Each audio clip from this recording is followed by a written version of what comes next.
خداوند کے زندہ اور پاک کلام میں سے خروج کی کتاب اس کا 21واں باب۔ وہ احکام جو تجھے ان کو بتانے ہیں یہ ہیں، اگر تو کوئی عبرانی غلام خریدے تو وہ 6 برس خدمت کرے اور 7ویں برس مفت آزاد ہو کر چلا جائے۔ اگر وہ اکیلا آیا ہو تو اکیلا ہی چلا جائے، اور اگر وہ بیاہا ہو تو اس کی بیوی بھی اس کے ساتھ جائے۔ اگر اس کے آقا نے اس کا بیاہ کرایا ہو اور اس عورت کے اس سے بیٹے اور بیٹیاں ہوئی ہوں تو وہ عورت اور اس کے بچے اس آقا کے ہو کر رہیں اور وہ اکیلا چلا جائے۔ پر اگر وہ غلام صاف کہہ دے کہ میں اپنے آقا سے اور اپنی بیوی بچوں سے محبت رکھتا ہوں، میں آزاد ہو کر نہیں جاؤں گا، تو اس کا آقا اسے خدا کے پاس لے جائے اور اسے دروازہ پر یا دروازہ کی چوکھٹ پر لا کر ستاری سے اس کے کان چیدے، تب وہ ہمیشہ اس کی خدمت کرتا رہے۔ اور اگر کوئی شخص اپنی بیٹی کو لونڈی ہونے کے لیے بیچ ڈالے تو وہ غلاموں کی طرح چلی نہ جائے۔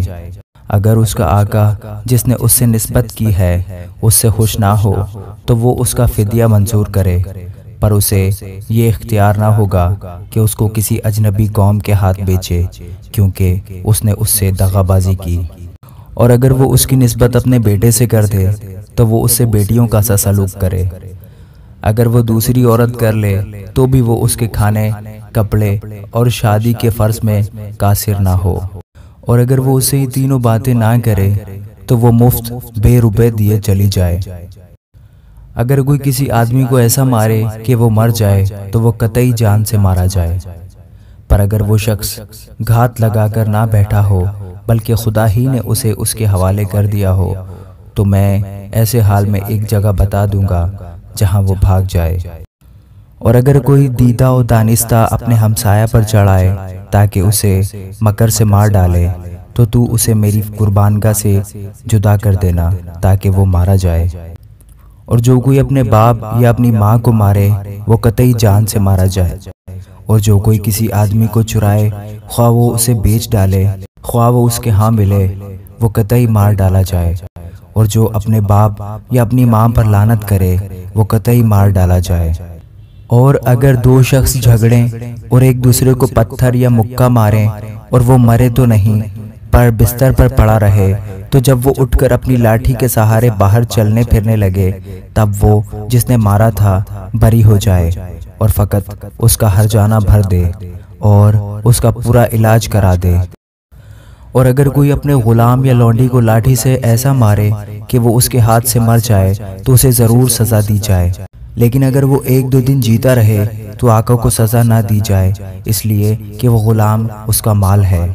اگر لوگ آپس میں مار پیٹ کریں اور کسی حاملہ کو ایسی چوٹ پہنچائیں کہ اسے اسقاط ہو جائے پر اور کوئی نقصان نہ ہو تو اس سے جتنا جرمانہ اس کا شوہر تجویز کرے لیا جائے، اور وہ جس طرح قاضی فیصلہ کریں جرمانہ بھر دے۔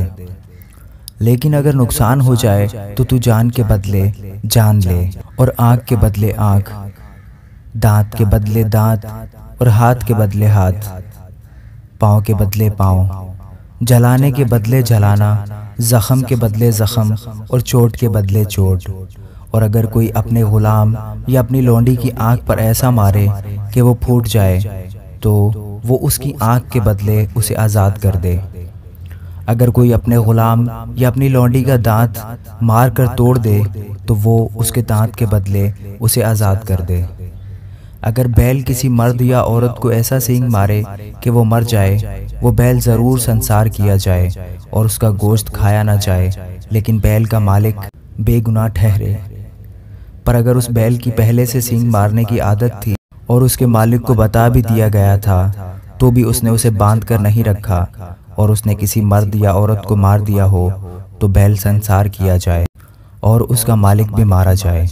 اور اگر اس سے خون بہا مانگا جائے تو اسے اپنی جان کے فدیہ میں جتنا اس کے لیے ٹھہرایا جائے اتنا ہی دینا پڑے گا، خواہ اس نے کسی کے بیٹے کو مارا ہو یا بیٹی کو، اسی حکم کے موافق اس کے ساتھ عمل کیا جائے۔